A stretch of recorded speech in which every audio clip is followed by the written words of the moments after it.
Welcome to another edition of the Paranormal Zone. Here at the Paranormal Zone, we strived on bringing you facts about UAPs, UFOs, Bigfoot, cryptozoology, which is part of Bigfoot, paranormal, and anything that goes bump into the night, including lake monsters, sea monsters, and old stones of New England and beyond. Before we get into today's show, we have a big event at a private event next Saturday night.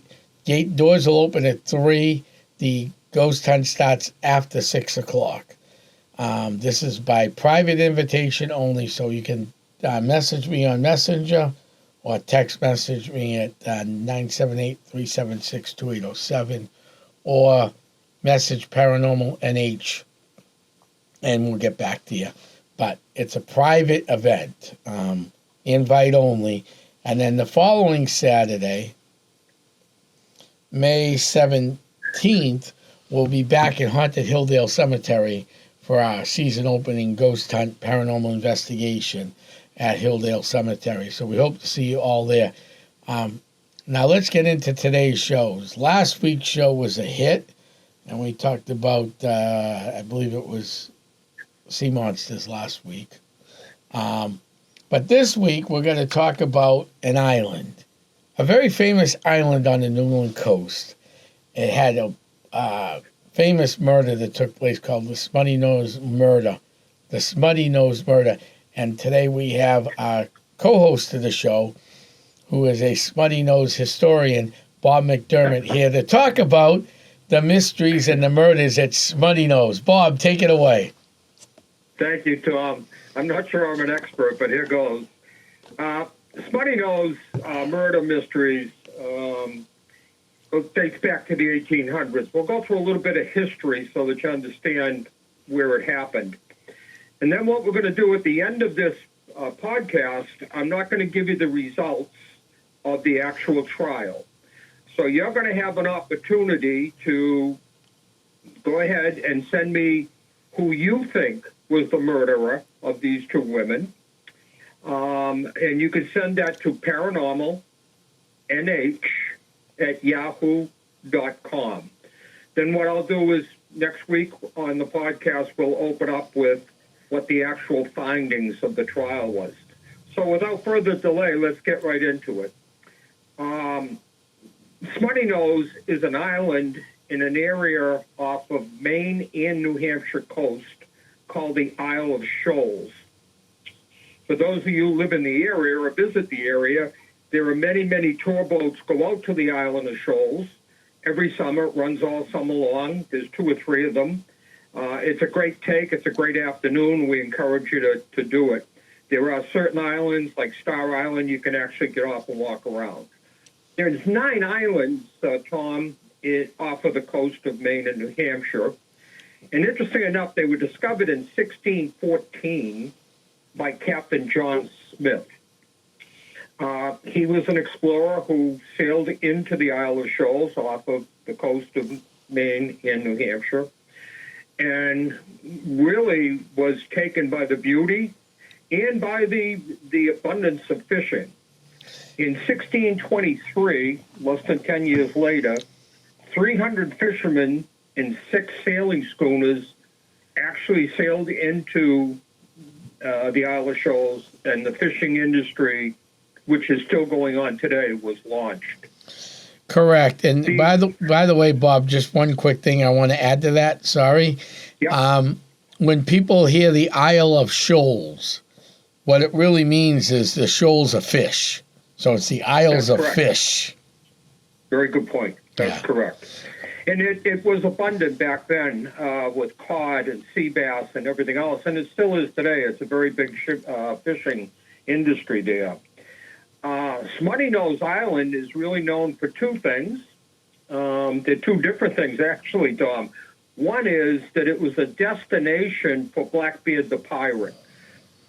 When you go back into those days, Blackbeard was a real pirate. He sailed the Caribbean. And then when he finished attacking ships and plundering, he would sail back up to Smutty Nose Island, and he was actually rumored to bury his treasure there. And then he would sail back out months later and take up his activity. The second reason that Smutty Nose is so well known is that in 1873, two women were brutally murdered on Smutty Nose Island, with a third woman escaping. And that's the story you're going to hear this evening. I'm going to take you through very quickly a lot of key factors, and I hope at the end of this podcast you'll have enough information to at least give me your thoughts on who you think probably did it. So let's begin with the characters that we're going to talk about. The first two are John and Maren Honvent, Honvet. John and Maren were from Norway, and John was a very big fisherman and did very well for himself. In 1868, they made their way from Norway to the Americas and ultimately into Portsmouth Harbor. John wanted to fish this area because he had heard the stories and rumors about how abundant fishing really was. John and Maren bought a schooner when they arrived in 1868 called the Clarabella. It was really the first schooner that John had owned, a big schooner, and he really had big plans for growing the business. Matter of fact, when he arrived here, his plan was to have 2 fishing boats within the next few years. John was alone when he came, with just John and Maren, and he ran into a character called Louis Wagner. You want to keep Louis Wagner's name on a piece of paper, because as we go through it, Louis Wagner is going to be a main character in this story. So I advise you to take notes, grab a pen and paper right now. I'm going to go through the rest of the characters here quickly, but John and Maren Honvent were the originators of Star Island. They bought a home there. It was called Red House because it was red. Louis Wagner was a day dock worker that John would hire. So he would sail into Portsmouth Harbor, hire Louis Wagner for the day, go fishing, bring the fish he caught back in, sell it at the dock, and then go back to Smutty Nose that evening. That was his routine. Louis Wagner didn't make a lot of money, and that's going to become important throughout the story. A laborer in those days might have got paid $1 to $1.50 for a whole day of fishing. Frankly, Louis Wagner, because he was also known back in those days as an alcoholic, a drunk, he didn't work a lot. When he worked, he was a very good worker, and he worked more for John Honvent than any other fisherman in Portsmouth. But again, he wasn't always there, so he didn't make a great living. The next character really is a cute character we'll talk about, and it's a small dog named Ringe. Albeit Ringe plays an important role in this, and we'll talk about that in a few minutes. After being on the island for 3 or 4 years, Maren became isolated. It was a tough life back then. She was on this island by herself. She was doing all the chores while John and Louis Wagner were out fishing. They were long days, 12, 13-hour days, and the isolation kind of took over. So they made a decision to send for Maren's sister, who was Karen Christensen. So you've got John and Maren Honvent. Maren's sister comes on, Karen Christensen, and she stayed on Smutty Nose Island. The island next to it, Star Island, was building a hotel. And Karen ended up with a job next to the island on Star. What happened was part of her compensation was that she had a room and board at the hotel. So she kind of moved out of Smutty Nose Island, but she would come back and forth and stay with Maren every so often. The two islands are very close together, and a matter of fact, at low tides, you could almost walk across from one island to another. but certainly it was that close that you could row a boat between them. John's business started to grow pretty well, and he realized that him and Louis Wagner couldn't handle everything. So he sent for his brother, Matthew. A few months later, Matthew made his way to the Americas, and he started to work with John and Louis Wagner, and the business took off pretty well. They were doing a lot of fishing. They were very dedicated and hard workers. And frankly, John had the plan to buy a second schooner, so he decided to send for Myron's brother, Ivan Christensen, and his wife, Anathea. So those are the 5 characters that we're going to talk about here. John and Myron Honvent, Louis Wagner, the little dog named Ringe, Myron's sister, Karen Christensen, John's brother, Matthew, and ultimately Myron's brother, Ivan Christensen, and his wife, Anathea. They did very well. Everybody was working well. All 5 lived in Red House together. And for a number of years, they did very well. John got to a point where he was ready to start to think about the second schooner. And this is really where the story begins. John Honvent had hired Louis Wagner on many occasions to go out when he needed help. Now, he had the other 2 with him, so he didn't hire him as much as he used to. Louis Wagner at one point actually lived, and this is important, at Smutty Nose Island at the Honvent Cottage. He got sick while working for John. He was sick for about 3 to 5 weeks, in which case John allowed him to stay at Red House. And his wife, Myron, really nursed him to health. So that becomes important to the story in a few minutes. But keep that in mind that Louis Wagner actually did live at Smutty Nose at the cottage for a number of weeks. John, looking at saving money and everything else, decided to move on from Louis Wagner. Not that he wasn't a good worker, but John just couldn't afford to have 4 workers, so he would only use him sparingly. This really took its toll on Louis Wagner in that he wasn't making a lot of money to begin with, and then it turns out that he really wasn't working hardly at all after John terminated him from his boat.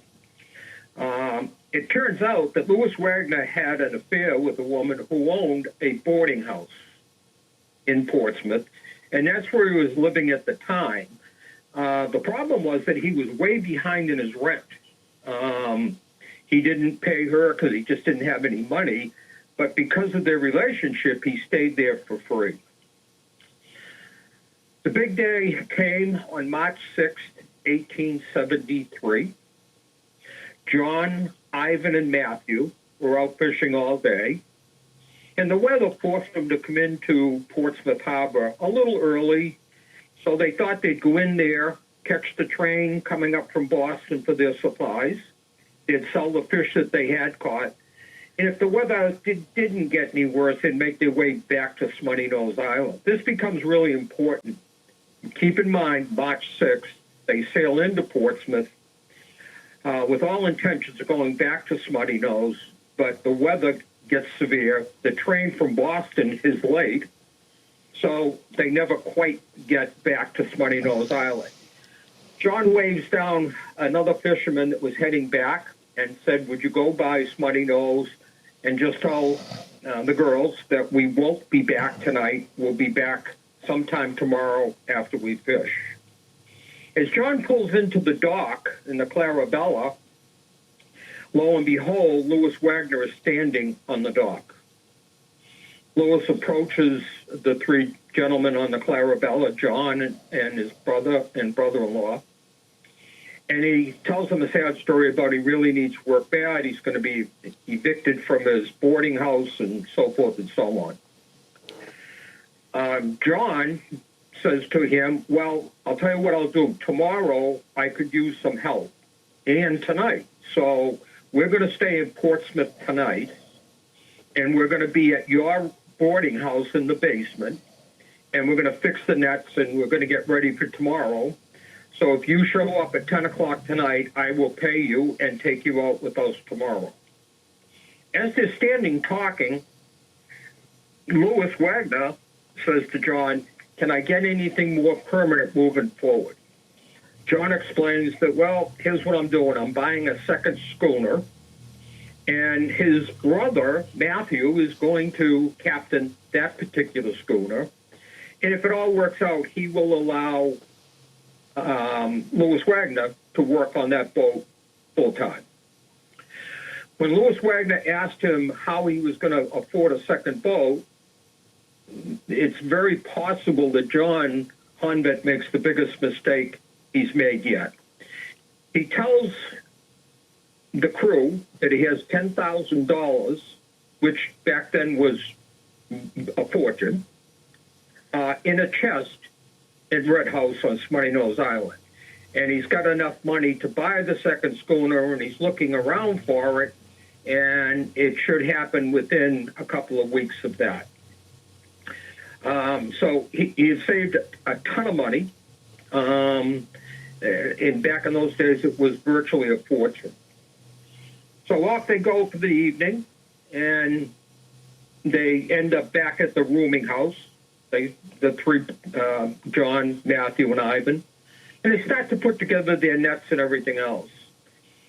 Well, it got to be about 10 o'clock at night. They had not seen Louis Wagner, and lo and behold, Louis Wagner doesn't show up for the evening. This becomes important again to this whole story. But that evening, if you back up a little bit, a couple strange events happened. Between 7:30 and 8:30 at night, a dory that was manned by a fisherman rowed into Portsmouth Harbor. The fisherman tied up the dory and went in town to get supplies. When he came back out, the dory was missing. Now, you have to understand back in those days that they didn't have really policemen. They had constables, and they walked their beat, right? So this fisherman finally finds two constables, tells them that his boat is missing, his dory. They go down to the dock, and they really don't know if the dory just broke loose. Portsmouth Harbor, even today, has a very strong tide and current. So if it broke loose, it would have taken it out to sea. So they really don't know whether the boat was stolen or, in fact, it just broke loose and went. At the end of that, the police officers say if anybody reports it, they'll get back to this fisherman and so forth and so on. Well, lo and behold, the evening went on, and in the morning, again, a lot of strange things happened. In the morning, Ivan and Matthew go out back to their boat. They're ready to sail out. They go fishing for the day. And you got to remember there was no communications back then. So they had no clue what had taken place that night. That night, sometime between 8:30 and 2 o'clock in the morning, there were three women out on Smutty Nose. There was Myron, her sister Karen, and Anathea, and of course the little dog, Ringe. At 9:30 at night, 10 o'clock somewhere, the three girls go to bed.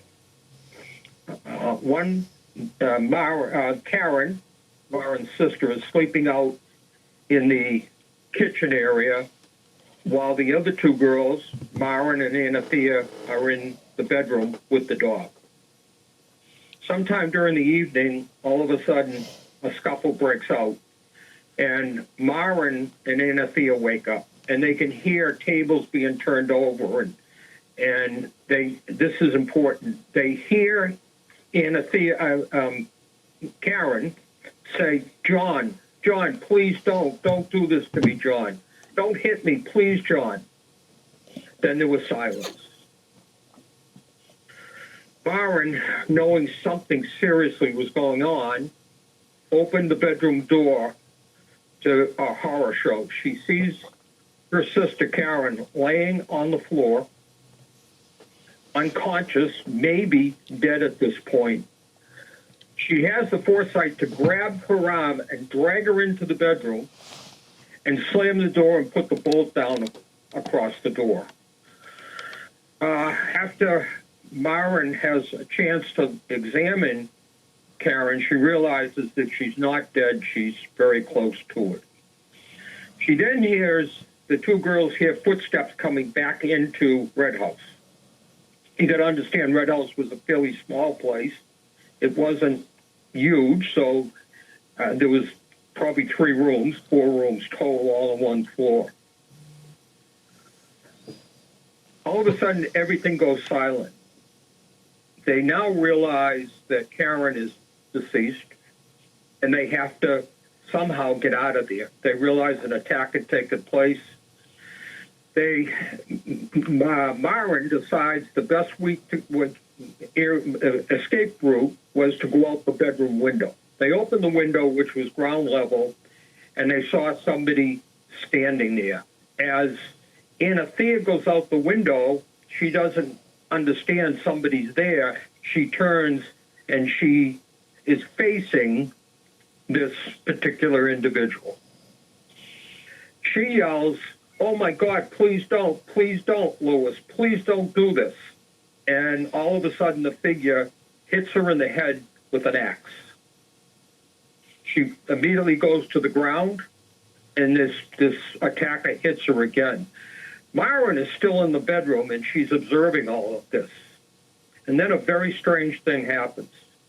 The attacker drops the axe, goes back around the front of the house, and back into the house. With this, Myron thinks that this is her chance to escape. She jumps out the window with the dog in tow. She takes the dog because she's afraid if she just runs without the dog will follow her and possibly alert the attacker to the direction she went. Now, again, this was in March, so there was some snow on the ground. It was extremely cold out. She's on an island, so it makes it even colder. She runs across the island, and she hides on the south end of the island under a cropping of rocks. The problem is that it's right up against the shoreline, and as the waves are crashing, the salt water is hitting her and the dog. She becomes hypothermic. She's freezing, and it's now about midnight. Myron does something kind of strange here, too. She doesn't come out from hiding until 6 o'clock in the morning. When questioned by the police why she stayed there all night, she said she was afraid that the attacker was still on the island. At 6 o'clock in the morning, she makes her way across the other side of the island over towards Star, and she yells across to some workers over there that she needed help. They jump in a boat, row across, and they find this horror show. They find Anthea bludgeoned to death outside. They find Karen bludgeoned to death inside. And, of course, they have Myron, who now, Tom, is just freezing. She's shaking. She's hypothermic. Right. They get her back to the hotel and administer first aid to her. But she's in very bad shape, extremely bad shape. Again, back in those days, there was no communication. So they had to send a boat into Portsmouth, which is about, 3 or 4 hour trip in and back. There was no power back then, right? So it was all sail. So they knew this was going to be a whole day situation. Anyways, eventually the constables make their way back out to Smutty Nose and land on Smutty Nose Island, go in to investigate, and they find the same scene that they were told was there. They find the axe and the axe handle. They find size 12 footprint in the snow walking around. It would appear to be there was this these footprints were searching for somebody, which they now think was probably Myron, that the attacker was looking for her. So Louis Wagner is nowhere to be found. He's not on the island, and we don't know if he ever really was on the island. They sailed back into Portsmouth, and you have to remember, John, Ivan, and Matthew are not aware of what's happened. They're still out fishing for the day. At the end of the day, they sailed back into Smutty Nose.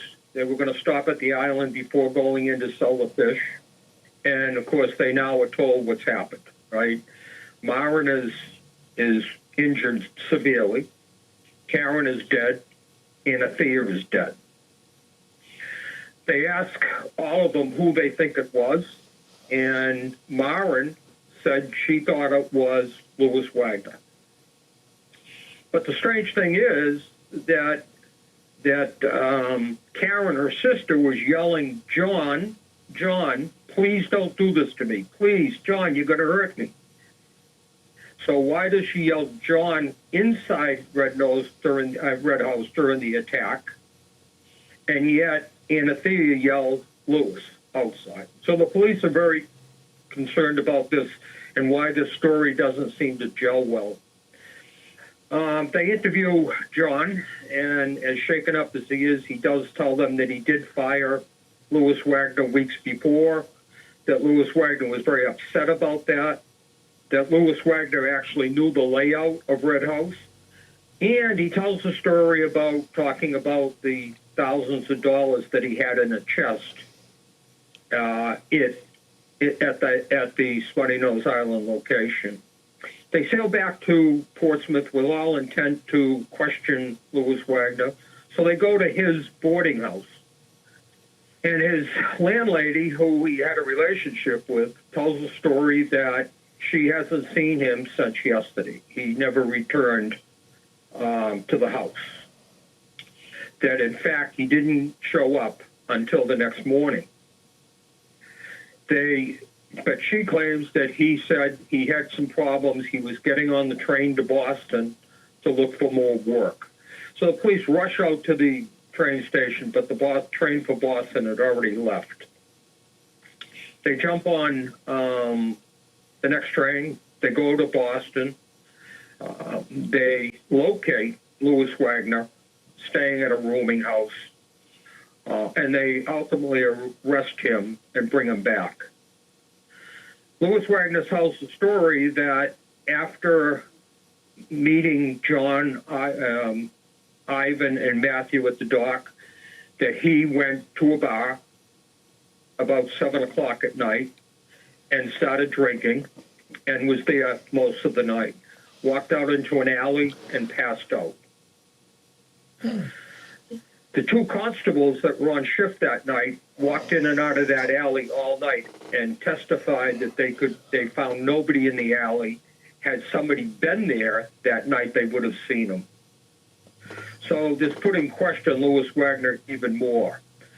When they went back to, Louis Wagner told the story that he actually left the bar at some point, passed out in the alley, woke up, came back, and this is another important part, that he looked through the window at the boarding house and saw Ivan, John, and Matthew fixing nets and everything else about 11 o'clock at night. But he was too drunk to help them, so he just went up to his room and went to bed. When they interviewed the landlady of the boarding house, she contradicted what he had told them. She claims that she locks the door every night faithfully at 10 o'clock, and nobody can get in after that, regardless of who they are, whether they're staying there or not. And the other thing was that Louis Wagner claimed that when he come home, he was too drunk to get up the stairs, so he slept on the couch downstairs. Well, the landlady claims that she rented his room, rented the couch in the lobby to somebody who was just coming by at 9:30 at night looking for lodging. So Louis Wagner could not have slept on the couch that night because there was somebody else on that couch. His two roommates claimed that he never returned until the next morning, when he showed up, went up to his room, changed, and came downstairs with a package. It was wrapped up in paper, and it appeared to be a bundle of some sort. He goes out to the outhouse, if you will, and he comes back without the package. He then tells his landlady he's had a problem. He's going to get on the train, the early train to Boston, and look for work. So the police go out to the outhouse, and lo and behold, they pull the package out of the outhouse, and it's bloody clothing. Clothing has blood all over it. However, back in those days, they couldn't ascertain whether it was human blood or fish blood. And fishermen like Louis Wagner only had one outfit that he wore all the time. So the blood could have been there for long periods of time. It had dried in. They couldn't tell if it was human blood or not. They really couldn't tell. But they had a lot of reasons to believe it was him. So they question Louis Wagner, and they go back to the bar, and lo and behold, they tell us, the bartender says Louis Wagner was there about 7:30. And I'm going to explain in a minute why the timeline becomes important. But the bartender doesn't recall seeing him after 8 o'clock. So he was there between 7:30 and 8 maybe, but after that he didn't see, the bartender did not see Louis Wagner. Keep in mind, Louis Wagner claims that at 10 or 11 o'clock that night, he looked through the window of the boarding house, and then lo and behold, the three brothers and brother-in-laws were downstairs fixing their nets. So that night, the dory goes missing, and it goes missing at about 7:30 to 8 o'clock. Now, today, recently, within the last 5 years, they've actually had professional rowers leave Portsmouth and row out to Smutty Nose, which is about 8 to 10 miles off of the coast from Portsmouth. It would take somewhere, with a professional doing it in perfect weather, 4 to 5 hours to get out there. The dory went missing 7:30, 8 o'clock in March. So you had a couple things happening. First of all, it was dark at that hour. No lights on a dory. The second thing was that the tide would have been going out, so whoever rowed that, if they stole that dory and they rowed it out to Smutty Nose, they would have picked up the tide and the current, so they would go a little quicker. But if you looked at 7:30, 8:30, 9:30, 10:30, 11:30, so the timeline's a little off because they know that the two women and Marin were attacked about 10:30. So that means that if the killer had taken that particular dory, rowed out to Smutty Nose, he would have had to do that in about 3.5 hours. It has not been done since then. But again, they didn't know back then, they didn't know how to test it. So recently it's been done, and there were professionals that got it done in under 4 hours. Wow. The next morning, when the police are chasing Louis Wagner into Boston, a woman is standing 2 miles down from Portsmouth Harbor in a rooming house again. She looks out a window at about 5:30 in the morning.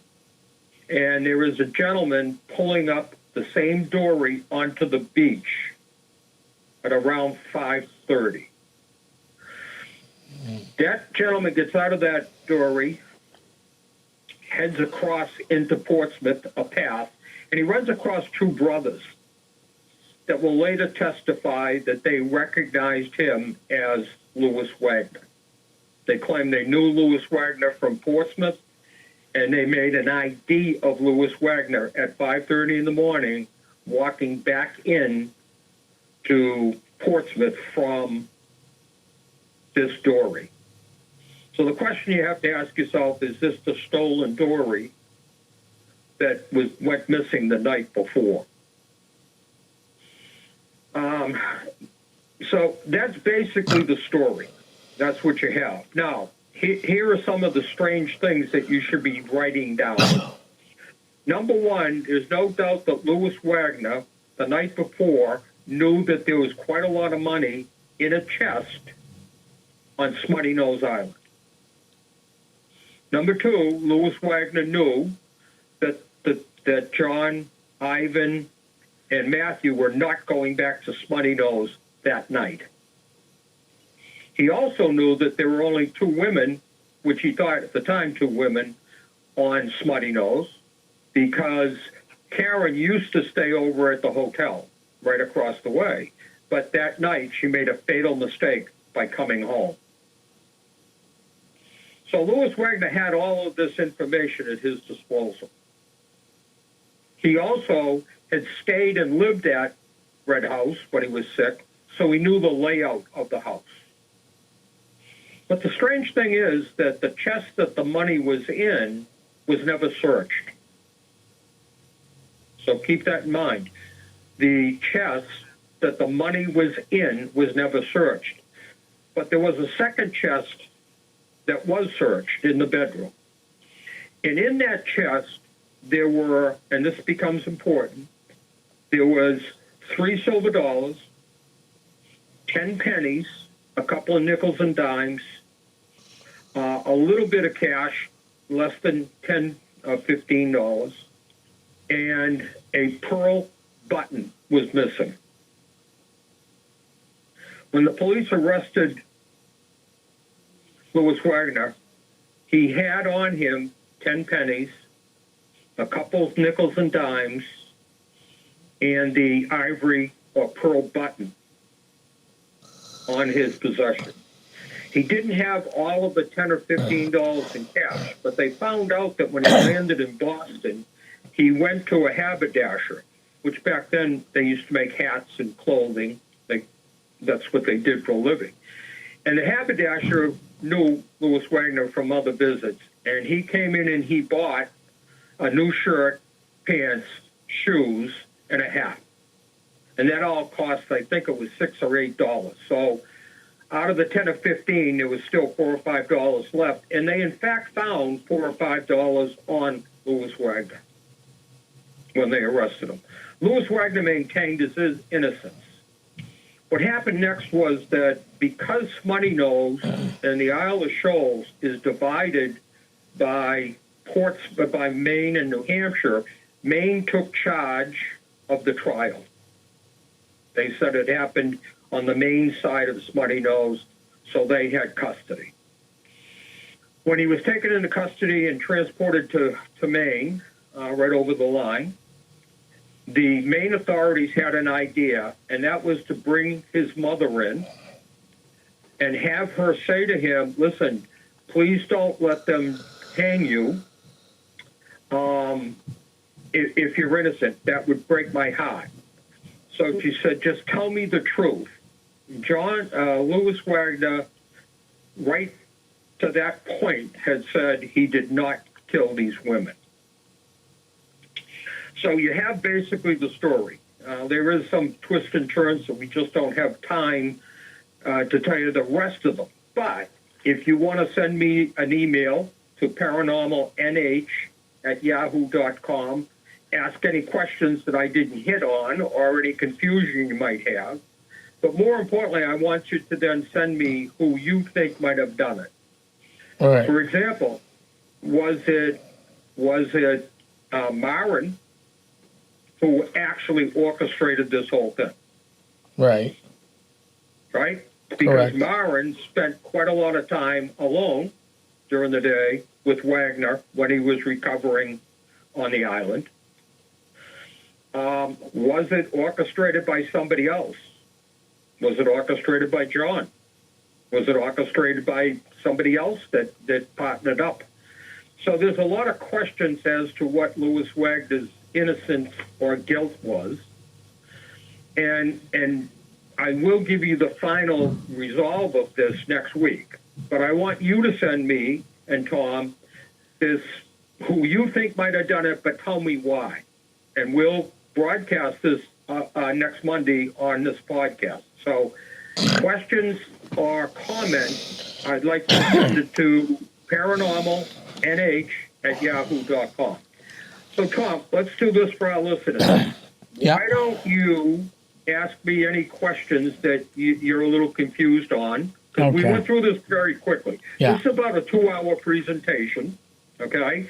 So, we left a lot of things out of it, but nothing, I don't think, Tom, that doesn't hit to the point. You have enough information to kind of make a judgment here.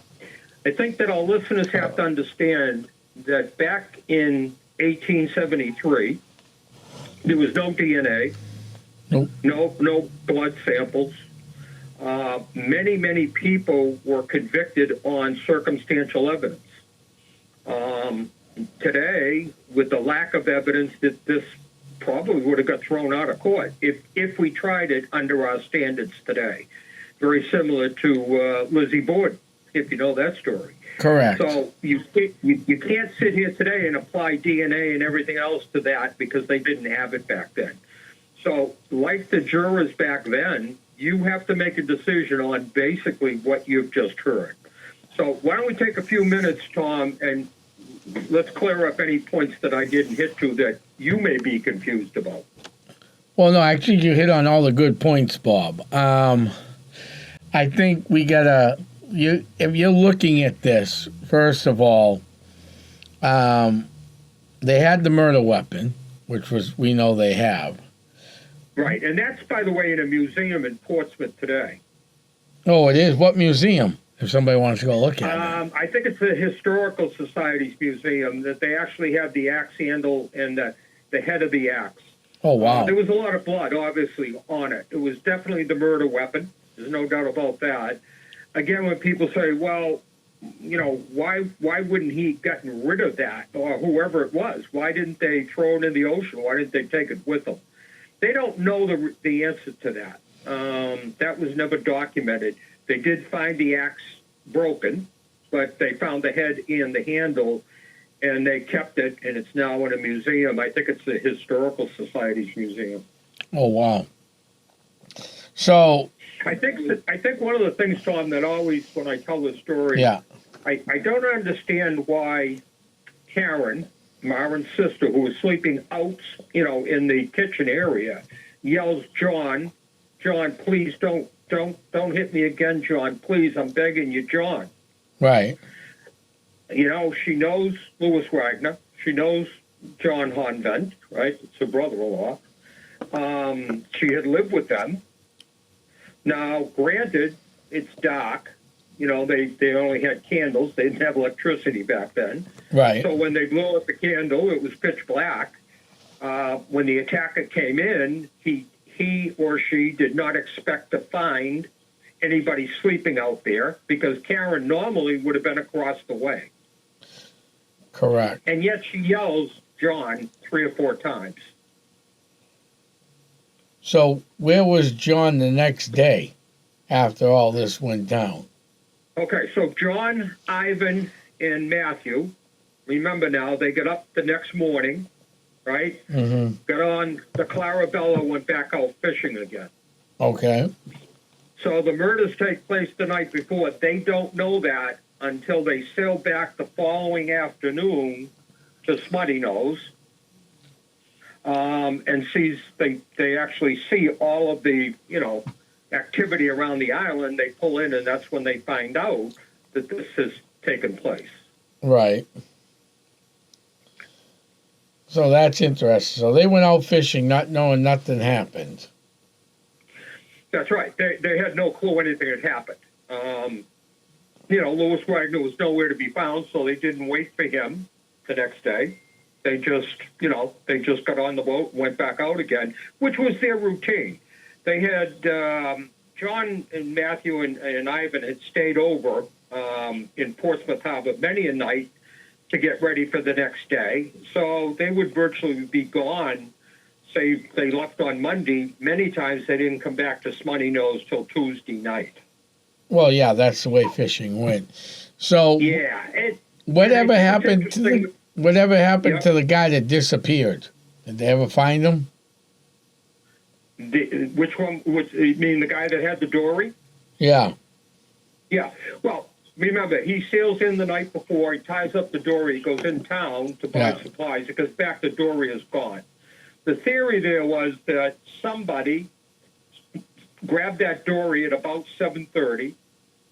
They think that individual rowed out to Smutty Nose in the dock, got on the island, attacked these 2 or 3 women, then got back on the dory at midnight or 1 o'clock in the morning and rowed back 2 miles offshore to a beach from Portsmouth. They think that the attacker was certainly the one that stole the dory the night before. The individual that rowed the dory in was never missing. The police knew who he was. He owned the dory, but it certainly wasn't him because he was talking to the police after the dory had disappeared. So where did the dory come back up? Near Rye? It came up in Rye Beach, yeah, right across from a boarding house where a woman was, getting breakfast ready for her guests in the morning and actually saw the same dory. So when the police found out, they went out to that beach, and lo and behold, it was the stolen dory.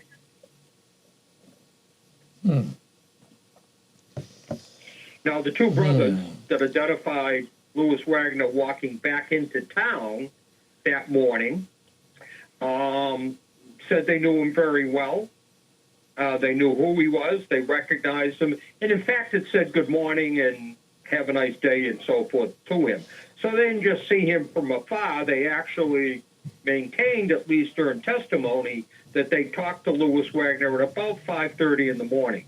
Remember now, Louis Wagner shows up at the boarding house around 6:30 in the morning, comes in, goes upstairs, gets out of his bloody clothing, comes back down, goes out to the outhouse, drops off a package, which turned out to be the bloody clothing, and tells the landlady that he's heading into Boston.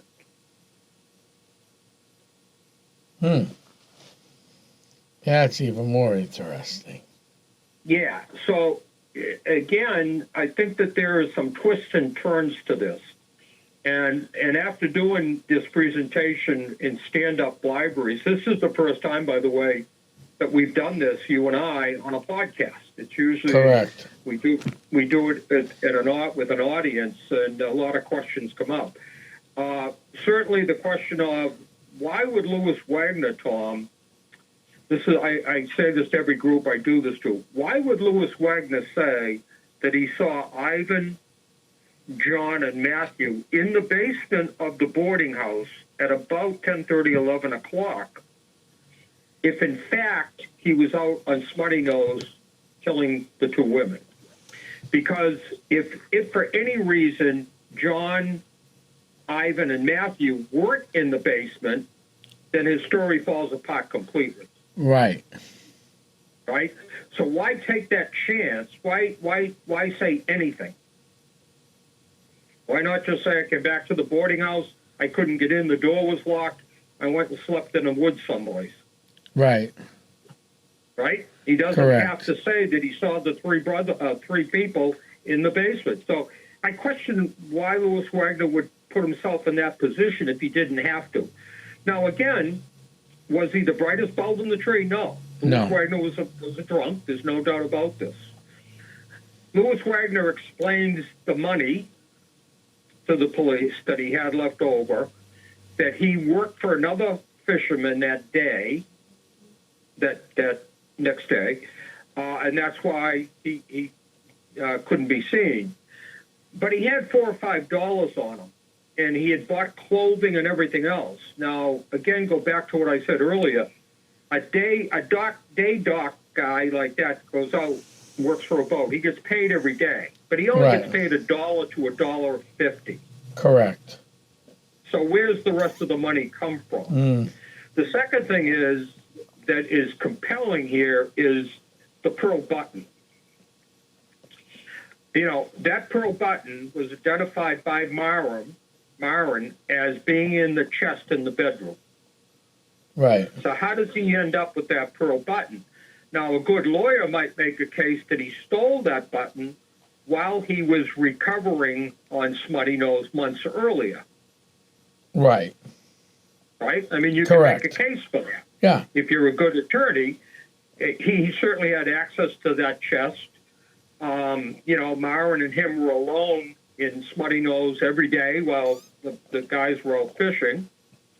So does he take that pearl button then? He never says that, never admits to that, Right. and yet he had the pearl button on him.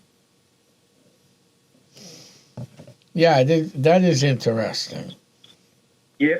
So the other thing I always find interesting about this story is that when Myron is telling the story to the police, to the constables, as they were called back then, Yeah. She was at the hotel trying to recover, and the police came out that afternoon and so forth, and they interviewed her.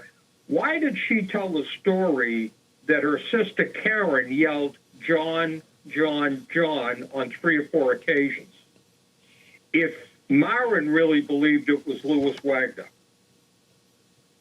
Well, yeah, that would just throw this whole thing right off. That's correct. If she never says John, John, that she heard Karen yell, "John, please, John, don't kill me, please, John, you're hurting me." If she never tells that part of the story, then Louis Wagner becomes the only character in this whole thing. Right. Correct? Correct. I mean, based on what the information we have. And yet she decided to tell them that, and she repeats that during the trial on the stand. She obviously heard it. Now, the question becomes, the girl that was murdered first, did she misidentify the first person? Correct. That's absolutely correct. And that could happen out of fright, yes. Yeah, Anna Thayer goes out the window to escape and doesn't realize that the murderer, the attacker, is standing behind her when she goes out the window with an axe, and of course kills her, but she yells, "Louis." Now, Louis, remember the footprints we talked about? They were size 12. Right. But back in those days, fishermen wore boots that were 1 to 2 or 3 sizes larger than the actual shoe they wore. Right, because there weren't many boots. Because they would slip the rubber boots over their actual shoes, shoes just to keep them dry. So that the 12, the one that was a foot, didn't mean that was the size of Louis Wagner's feet or somebody else's feet. Just meant that was the size of the boots they were wearing. Correct. Correct? Yes. So, again, it's very odd. I think it's very odd that Myron stays under this cropping of rocks in this freezing cold water. I mean, she wasn't submerged in water, but it's splashing over her and the dog virtually all night. She's there from at least midnight to 6 in the morning. Now, the situation, Tom, is that she was hypothermic. I mean, she was very close to death. Correct. So again, does she stay there because she's panicking and she's afraid to come out while it's still dark? That was her story. Yeah, no, that she probably did panic, and she was going to stay out there till after dark. Yep. Because she didn't know what else to do at this point. She didn't know where he was, or it was, Correct. or whatever it was. Yep. So, I mean, I can see how this is quite the mystery out there. Yeah, it is, because if it was a random individual that did this, how would that individual know what was on Smutty Nose, how many people were on Smutty Nose, that the money was in a chest? So why, I mean, no one would have that information. No, it had to be somebody close. But For the sure. biggest thing to look at for our listeners to think about over the next week is that in order to row from Portsmouth to Smutty Nose, it's about a 4-hour row. So you got to be very strong, which, by the way, Louis Wagner was. He was extremely strong because he was a fisherman. So everything he did was upper body strength. But if you say that dory left 7:30, you got 8:30, 9:30, 10:30, 11:30. Yeah. They know the murders happened about 10:30 because a clock had broken in the scuffle, and it broke at 10:30. Right. So that means that whoever stole that dory and got out there had to row out there in an hour less than it's ever been done before. At night in March. Right. Now, again, I mean, can it be done? Yeah, it can be done, but it's tough to do. If the murderer left there at 1 o'clock and rode into Rye, you got 2 o'clock, 3 o'clock, 4 o'clock, 5 o'clock, the 4 hours, and the boarding house woman in Rye says she saw the gentleman pull up the dory up on the beach at about 5:30. Right. So the timeline leaving the island to go to Rye falls pretty much into that particular time frame. Right. So what you have to ask yourself was that does the fisherman in the dory the night before come in at 6:30, not 7:30? Right. Then that's Right? the big So if picture. That Yeah, if changes there's everything. a screw-up to him on time, then now he's within that timeline to get out there or somebody to get out there in the 4 hours. Yeah, that makes sense. Yeah, so here's where we're at. We want our listeners to think about what they've heard. What we'd like you to do is to send us a message on to paranormalnh@yahoo.com. The same email you want to send your request to attend Saturday's investigation, the same email address, and either ask me any questions about the presentation, Smutty Nose Murder Mysteries, and then tell me who you think did it and tell me why you think they did it. So whatever conspiracy you come up with, just say, I think it was Marin, she was in cahoots with somebody, and so forth and so on. And we'll open up next week's show by reading some of those and answering those questions. And we'll take a few minutes at the beginning of next week's show to tell you what the outcome of the trial was. All right, that sounds like a great plan, Bob. Well, Yeah. I encourage people to send a request to go Saturday night. It's going to be this is our first one of the season. It is let me repeat this now, by invitation only. We are restricted to a number of people. So we have to monitor that and control that for some other reasons. But just send me your request that, gee, I'd really like to attend, and I will respond to that in kind. All right, well, thank you, Bob. That was a great education. Portsmouth and the New Hampshire seacoast, and formerly known as the Massachusetts seacoast, too, of Maine, has a very interesting history. Anytime you have a seacoast, including Salem, Massachusetts, Gloucester, it wasn't always the top-class people that lived in those districts. That was your poor. Right. That was a red light district. That was the party district, and that's how people lived. So when you have people who lived in isolation, like these families did out on Smutty Nose or any of those islands out in the Isles of Fish / Isles of Shoals, there's a chance that something bad's going to happen at any given you're time. right, Tom. And really, women back in those days were very, very, not that they're not today, but they were extremely tough women because they were isolated on that island. The girls were by themselves. I mean, they didn't see their spouses from early morning till late at night.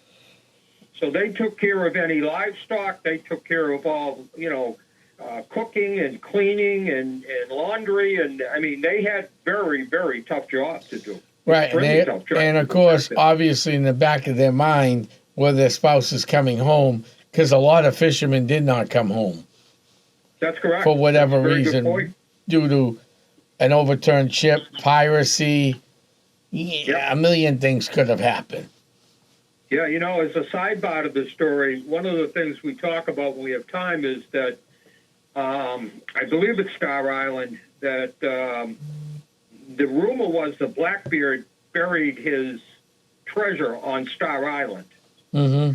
and that tourists have seen a woman in white flowing dress standing there. Well, Blackbeard married a girl from Portsmouth, put her on the island to protect his treasure.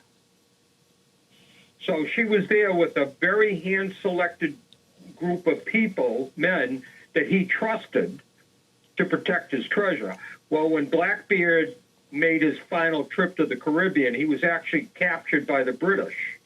And the story goes that Blackbeard used to light candles to him and stick it in his beard. Yeah. And the reason for that was that when he went into battle, people saw him, were so shocked that in the very beginning they didn't even raise their sabers. And that's how he managed to kill a lot of people, because they were so taken back by this beard being on fire. But when the British caught him, they actually beheaded him. And the legend is they took his head and mounted it on the front of the ship as a warning to other pirates, and threw his headless body over the ship. And the legend is that Blackbeard's body swam around the ship 3 times. The other part of that whole legend story is that if you remember the TV guy, Araldo, Yes. okay, he actually headed up a program to dig up Blackbeard's treasure. And what they did was they dug a hole, and they were getting ready to uncover, they did some imaging and found that there was a chest down there. They saw Right. the top of the chest. Well, long story short, they dug it. They came back the next day. Well, the tide had buried it again. So they came in, dug it, tried to shore it up, and it happened again. Anyways, after a while, they got discouraged and left. So Blackbeard's treasure is rumored to still be out there somewhere. Right. It's just never been found. Wow. So it's got quite a lot of history to it. It does. It'll be interesting to see what our listeners come up with. We have the most intelligent listeners of all the podcasts out there, so it should be real interesting to see what they come up with. I'm very excited for next week's show. Yeah, I'll guarantee we'll hear some funny scenarios for sure. All right then, Bob. We've come to the end of this great show already. Wow. So far, yeah, we've done it. So I want to thank you, Bob, for coming on today and talking about Spuddy Nose. Always my pleasure working with you. All right. No, it's always a great pleasure. And then we'll see you Saturday night. See you Saturday night. See you Saturday night. Good night, everyone. Yeah. Yes. Good night, everyone. Have a great night. I'm heading back to the crypt. Good night. Good night, all. Good night.